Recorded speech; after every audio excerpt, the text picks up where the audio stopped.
The arrogant marketing girl splashed water onto the driver's face in the rain. 2 weeks later, at a billionaire's estate party, she dropped to her knees in shock because that same driver turned out to be the only son of the company's owner. But what silenced the entire staff was when he walked past her and proposed to another woman. Through the tall windows of Fraser Manor, the old billionaire named Leonard Fraser sat in his favorite leather armchair, a cup of steaming ginger tea beside him. At 63, the billionaire still cut a striking figure, broad shoulders with a crisp white shirt, sharp eyes behind thin reading glasses. Across from him, his only son Elliot leaned back on the sofa, looking both proud and tired. The young man, 30 years old, had landed that morning from the United States, his medical degree finally in the bag. He still wore the simple navy polo and jeans he traveled in. Suitcase unopened upstairs. Leonard Fraser cleared his throat. "My son, you have made me happy. A doctor in the family, just as your late mother wished." Elliot smiled softly at the mention of his mother. "Thank you, Dad. Her dream kept me going on the hard nights." Then Leonard set his cup down. "There is one more promise you made. To marry soon, and wisely." Elliot's smile thinned. "Yes, Dad. I remember. I have watched 2 young women in Fraser Group. Both good workers, but different in spirit." Elliot raised a brow. "You have matchmade already?" "Not forced, only suggested." Leonard held up 2 fingers. "Amara, our HR officer. Humble, gentle, never speaks harshly. And Vanessa, bright marketing star, full of ideas, dresses like tomorrow's fashion headline." Elliot chuckled. "Opposite ends of the rainbow." "Exactly. I see promise in both. Meet them, talk, then decide." Elliot tapped his chin. "I suddenly playful. Or let me meet everyone at once, but as someone else." Leonard Fraser blinked. "Speak clearly, Elliot. I want to know who likes me for me, not for money or titles. Let me work in your company as an ordinary man. Let me be a company driver." Leonard stared, then burst into low laughter. "You? The new Dr. Fraser driving pool cars?" "Yes. Give me 6 weeks. If I find true character, I will reveal myself. If not, I keep searching." Leonard Fraser leaned back, thinking. "The plan is risky, but your mother used to say, the deepest gold hides under plain earth." He extended his hand. "Do it, but keep your promise. No reveal until your heart is sure." Elliot shook the hand, grin wide. "Deal, Dad." Elliot heads to the driver's quarters with nothing but a duffel bag and a daring grin. Before dawn the next day, Elliot slipped into the estate garage. The mechanic gave him a bunch of keys. "Here's the key to driver #7's room, sir." Bro," the man whispered, half confused that the boss's son suddenly wanted grease under his nails. "Call me Dave," the young doctor said. "No, sir." For the next 6 weeks. He found the pool car assigned to him, a dusty Toyota Camry with a stubborn starter. Elliot climbed in, opened the logbook, and scribbled his new name, Dave Obama, driver number 7. By 7 a.m., he rolled into the staff gate of Fraser Group. No security salute, no red carpet. The guard glanced at the pool car badge, waved him through, and that was that. A billionaire's air became invisible. The driver's lounge smelled of engine oil and instant coffee. 4 other men nodded at the newcomer. One slapped his back. "You're the doctor's look-alike." "Oh, see, fine face." Elliot laughed. "Maybe he looks like me." They all roared. A supervisor marched in. "Driver #7, first duty, shuttle HR team to the annex by 9. Keep to the schedule." Elliot saluted. "Yes, sir." Outside, Leonard Fraser watched from the top floor window unseen. Pride tugged at his heart, mixed with worry. "Reveal only when you're sure," he whispered. At 8:55 a.m., the gray Camry stops at the main entrance. Amara and Vanessa step out together. First impressions are about to be made. Elliot stood by the Camry, wiping the windshield. The automatic doors slid open and staff streamed out. Amara emerged first, a light blue blouse tucked into a navy skirt, her natural curls pinned back neatly. She paused when she saw the sweating driver. "Good morning," she said, genuine warmth in her tone. "Morning, Ma," Elliot replied. She produced a cold sachet of water from her tote. You look thirsty. Please take. Elliot blinked. Few executives offered water to drivers. He accepted with thanks, sipping quickly. The water tasted better than any imported juice. Moments later, Vanessa strutted out in 6-inch heels, bright red lipstick, and a designer purse that probably cost more than the Camry. She tapped her watch. Driver, AC better be working. I can't melt before a client meeting. She slid into the back seat without eye contact. Amara sat up front. Thank you, driver. Sorry, what's your name? Dave, Ma. Call me Amara, she smiled. Vanessa's voice floated from the rear. Amara, leave the help alone. He's paid to drive, not chat. Amara met Elliot's eyes, embarrassed. He gave a tiny shake of his head. It's fine. Halfway through the ride, the AC sputtered. Vanessa hissed. Typical. When the real boss's son arrives, I'll replace these jalopies and half the drivers. Elliot noted the words. He glanced in the mirror. Amara looked out the window, cheeks pink with discomfort at Vanessa's arrogance. At the annex, Amara thanked him again. Vanessa swept past, phone glued to her ear. Yes, babe. Our prince will show up soon. I'll have my ring ready, she giggled. Elliot pulled a small notebook from the glove box and wrote. Amara offered water. Kind. Vanessa rude, love status. Who is kind when no one's watching? Rain clouds gathered. An evening duty with Vanessa would test Dave's patience and his uniform. The sky cracked open at 6 p.m. Thunder rumbled as sheets of rain turned the company courtyard into a shallow river. Elliot waited under the carport. His last assignment was to drop Vanessa at her apartment across town. She arrived frowning, high heels in one hand, umbrella in the other.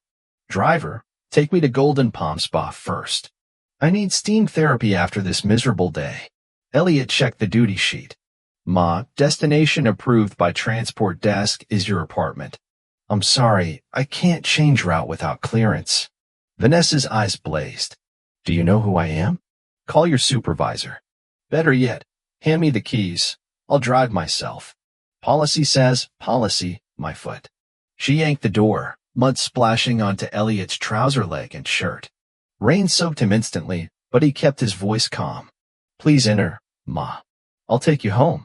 She huffed, dropped into the seat and slammed the door so hard the car shuddered. The drive was silent, only wipers and Vanessa's angry breathing. At her building gate, she thrust a wet bill toward him. For dry cleaning your cheap clothes. Elliot didn't take it. Thank you, Ma, but it's fine. She tossed the note on the dashboard and stalked off into the rain. On the way back, Elliot spotted movement near the staff bus stop. Two cleaners, both women much older than his father, struggled under a leaking shelter. Amara stood with them, her own umbrella stretched wide so none of them got wetter. Her blouse was drenched at the shoulders.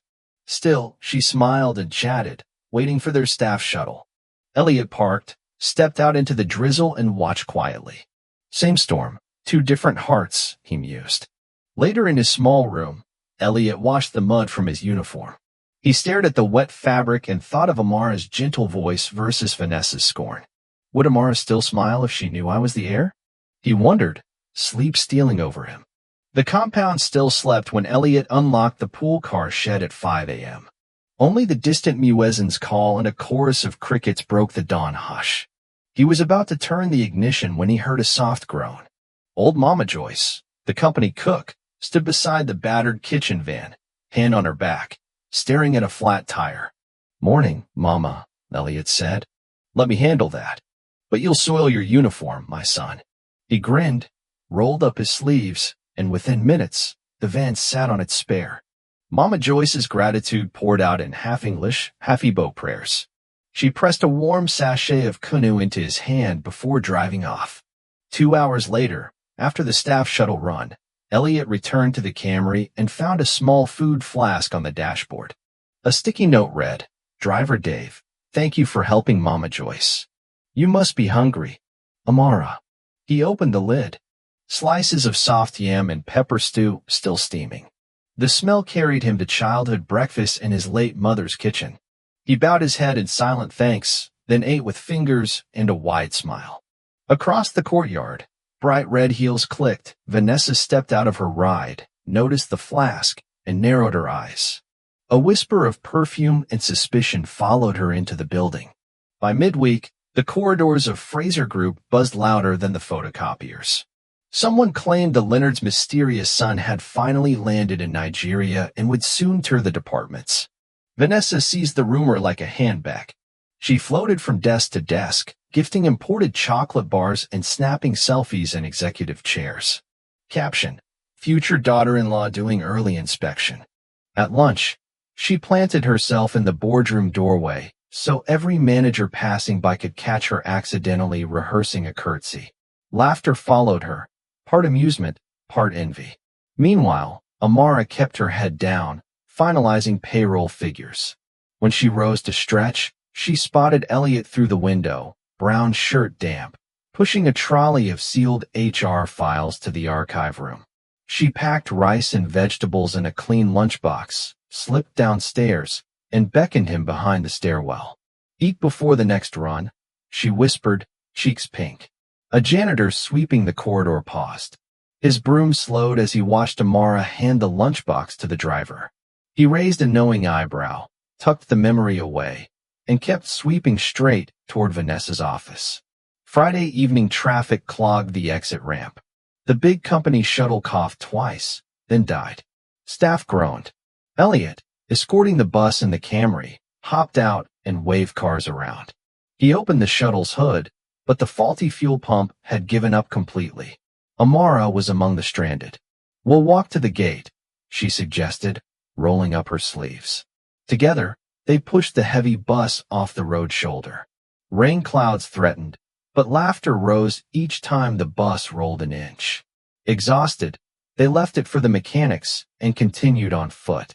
At a roadside kiosk, they bought suya wrapped in newspaper and sat on a broken culvert. Grease smudged Amara's blouse. Dust painted Elliot's face.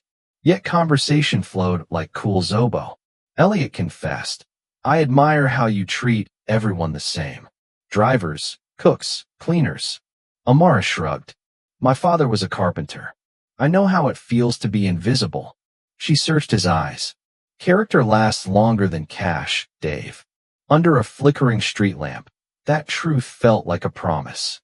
When they reached the staff gate, Amara hugged him. Quick, shy, but a camera flash sliced the darkness. The janitor's phone captured the embrace before vanishing behind a parked truck. Monday, 8 a.m. The company WhatsApp group exploded. Cleaner Chucks, CRHR Angel with her new lover. Attached, 3 grainy pictures of Amara and the driver sharing suya, and that hug. Vanessa's manicured finger hovered above, forward to executives. She smiled, then summoned Chucks to her cubicle. Good job, she purred, sliding 2 fat brown envelopes across her desk. Keep following them. I want proof they break company rules. Minutes later, she burst into HR like a glam tornado. Amara, she barked, explain these unprofessional photos, romancing a subordinate on company time. Staff fell silent as Amara studied the prints. Her calm surprised everyone. Thank you for bringing them, Vanessa. I'll add them to my own report. Vanessa blinked. Your report? Yes, Amara said. When I speak to Leonard Fraser this afternoon, I'll include every detail. How I met Dave, how we respect policy, and how these images were obtained through paid stalking. She folded the photos neatly. Feel free to join me. Just be ready. Vanessa's lipstick red smile twitched. You think a driver will save you? Your sweet face won't look so nice in the unemployment line. Amara's eyes stayed steady. Report us. Just be ready for what comes next. Leonard Fraser listened without interrupting as Amara recounted everything. Flat tire at dawn. Shared lunches. The broken shuttle. The hug. Even her confusion about her own growing feelings. When she finished, she set the incriminating photos on his desk. I understand company policy, sir. If you wish to transfer me or discipline me, I accept. The old man removed his glasses, eyes moist with admiration. My daughter, honesty is rarer than diamonds. Thank you. He slid the photos back. No discipline. Only a request. Come to my home this Saturday for lunch. Bring your best smile. Amara left the office confused but relieved. An hour later, Vanessa's phone rang. Vanessa, my dear, Leonard Fraser said warmly. I would be honored if you join me for a small luncheon on Saturday. A very special guest will attend. Vanessa almost squealed. This is it. The proposal day. She ordered a bespoke yellow lace gown before the call even ended. Across town, Elliot sat in the driver's lounge when the Leonard's personal aide handed him a sealed note. Son, your test nears its end. Prepare for Saturday. He pocketed the note, heart racing. 6 weeks of grease and secrets would soon yield truth. The Fraser estate spread out like a private resort at the edge of Ecoi. Hedges trimmed as sharp as soldiers. Fountains whispering over marble fish. By noon on Saturday, the kitchen staff rushed in rhythmic silence, laying out china and crystal beneath silk-draped canopies. Amara's taxi rumbled to the front gate 15 minutes early. She stepped out in a simple peach gown and low heels, hands trembling around a small clutch. The guard checked his list and waved her through the winding drive. Past the water lilies, she paused. 2 gardeners trimmed bougainvillea in the sun. Amara greeted them with a warm, "Good afternoon, sir," and they straightened, startled that a guest noticed them. Farther ahead, she spotted the household drivers polishing chrome on Leonard's convoy. She thanked them for keeping the cars gleaming. Their smiles followed her up the steps. Inside the foyer, a steward guided her to a side lounge scented with jasmine. Amara's heart thumped. Why am I here first? She decided to wait standing, hands folded, eyes tracing the ancestral portraits on the wall. 20 minutes later, the roar of a German engine shattered the calm. Vanessa's canary yellow sports car screeched to a halt, scattering gravel like confetti. She emerged in a body-hugging lace gown, diamond studs blazing in the noon light. A young valet in a plain cream shirt jogged forward. Elliot, but without the driver's cap or grease stains. Vanessa didn't recognize him. She dangled her keys. Park it somewhere it won't get dusty, boy. And mind the rims, they're custom. Elliot bowed slightly, accepting the keys. Yes, madam. She clicked her heels toward the doors, barely acknowledging the steward's greeting. At the threshold, she paused to inspect her reflection in the glass, practicing a coy smile she imagined would melt Leonard and his mysterious son.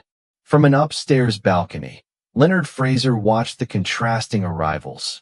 One woman sprinkling kindness like seeds, the other scattering arrogance like broken glass. He raised his walking stick, tapped it twice on the marble. A bell rang. Servants moved. Time for the curtain to rise. A liveried attendant appeared. Ladies, the Leonard requests your presence in the Grand Salon.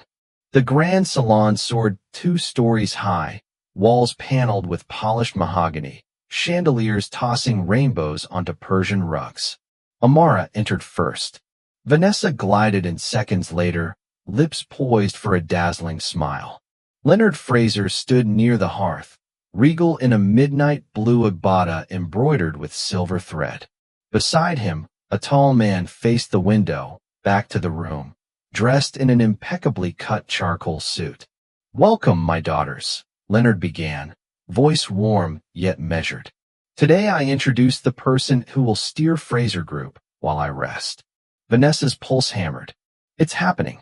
She clasped her hands demurely, ready for rings, cameras, applause. The Leonard continued. Loyalty, humility, and respect matter more to me than titles. I searched quietly for those qualities. He nodded toward the suited figure. Turn around, my son. The man pivoted. Amara gasped, hand flying to her mouth. Vanessa's knees buckled. She grabbed a chair back. It was Elliot, the dusty driver, the man she scolded, now radiant in wealth's natural clothing. Elliot's gaze swept the room, resting gently on Amara. Thank you for waiting, Dad. Murmurs rippled among staff lining the walls. The Leonard lifted a palm. Allow me to present Dr. Elliot Fraser, my heir, your new acting transport director. Amara's surprise melted into a joyous, incredulous smile. Vanessa found her voice. That can't be. He's a driver. Elliot stepped forward, calm. I was a driver. For 6 weeks. Yes, long enough to learn who respects people without uniforms. He opened a leather folder on the side table and withdrew a single page. I kept notes, Vanessa, of every time you mocked the staff, threatened to sack half the drivers, called me a poor boy. Color drained from Vanessa's cheeks. He turned to Amara. But I also noted kindness. Bottles of water, homemade lunches, umbrellas shared in the rain. His voice softened. Thank you, Amara, for seeing a person where others saw a post. Leonard Fraser addressed the room. Fraser Group cannot thrive on pride. Effective immediately, Miss Vanessa, you will take a compulsory leave pending review of your conduct. He signaled discreetly. 2 security guards approached. Vanessa's mouth moved soundlessly. Pearls quivered at her throat. She spun toward Amara, eyes blazing. You set me up. Amara shook her head gently. You set yourself up, Vanessa. The guards escorted Vanessa toward the double doors, her heels scraping the marble like reluctant brakes. She looked back one last time, but the chandeliers no longer sparkled for her. Elliot faced the remaining staff. From today onward, every worker, gardener to manager, receives the same respect. That is my first directive. Applause, soft and sincere, rose around the salon. The Leonard whispered something to Elliot, who smiled and beckoned Amara toward the rear patio. In the estate garages, a surprise awaits. Evening painted the sky tangerine as Elliot led Amara along a cobblestone path to the garages where pool cars slept. Lanterns had been strung between the pillars, their tiny bulbs winking like fireflies. At the far base stood the old gray Camry, washed, waxed, wheels gleaming, and wrapped in a wide ivory ribbon that crossed the hood like an elegant sash. Amara covered her mouth. Your pool car. Our first meeting place, Elliot said, eyes bright. It carried me to you, mud and all. He opened the passenger door.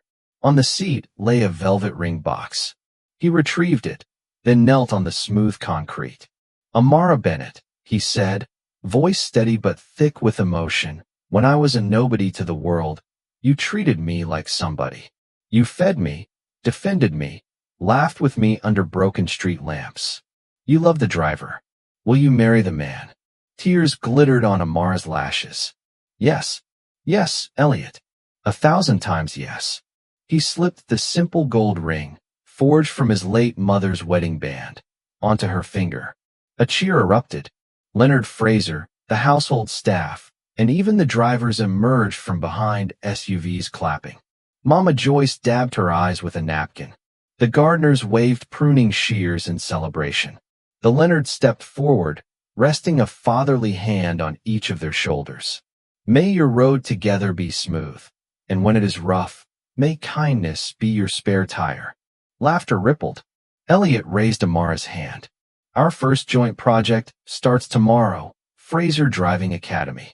Free lessons and jobs for youths who think dreams are parked out of reach. Amara beamed. And free suya on graduation day, she added, earning more applause. Under the lantern glow, they shared their first kiss as an engaged couple. Somewhere beyond the estate walls, city traffic groaned and hurried. But inside the garage, time idled, engine purring with promise. 6 months later, invitations flew across Lagos.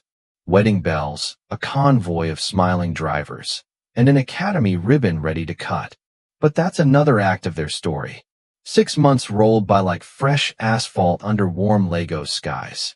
In a newly painted compound on the mainland, a bold sign now read, Fraser Driving Academy, Skill, Dignity, Second Chances. Elliot and Amara cut the ribbon on opening day, cameras flashing.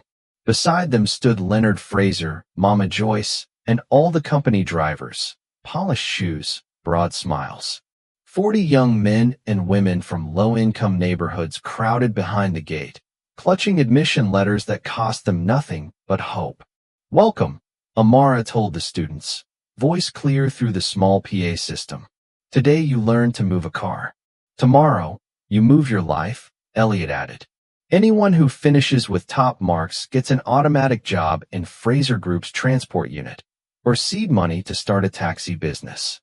No one is left idle. Thunderous applause answered. The first class followed instructors toward a row of compact sedans donated by the company. Each bonnet wore a decal in bright green, driven by dreams. 2 weeks later, Lagos Island buzzed with a different kind of traffic. A ribbon of 20 silver saloon cars, headlights twinkling in midday sun, inched from the cathedral where Elliot and Amara had just exchanged vows.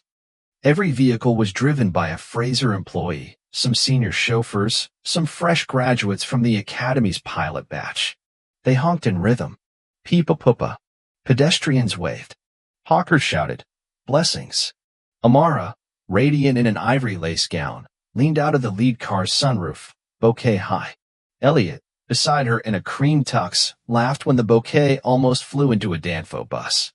Even the bus conductor blew a cheeky kiss. Lagos loves a spectacle, and this one felt pure. Leonard Fraser rode in the second car, wiping tears that danced between pride and memory of his late wife. She would be dancing on that roof too, he whispered to himself. Across town, clouds gathered outside a small roadside canteen in Surulere. A flickering TV balanced on a crate. The lunchtime crowd watched the wedding convoy glide across the news ticker. Billionaire's son marries HR sweetheart. Couple launches free driving school. Today, she wore faded jeans, a once white blouse, and no umbrella. Raindrops started to fall, dotting the dusty street like spilled mercury. She hugged her arms, staring at the screen, at Amara's smile, at Elliot's hand steady on the car roof.